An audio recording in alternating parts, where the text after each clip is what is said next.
Clearly I've got a British accent, so I've decided to try out for Zoe. And I don't usually do these kind of things, so I'm sorry if I'm a bit rubbish. Okay. This apartment building feels like high school all over again.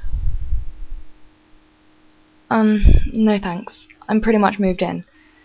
Thanks anyway. Mike? What I do is none of her business. I'm tired of being a coward. So she can get all mad about us hanging out. She lost her chance. She needs to get over it. Hi, Jason. Are you okay? I heard what happened. How are you holding up? Okay, that's about it. Thanks.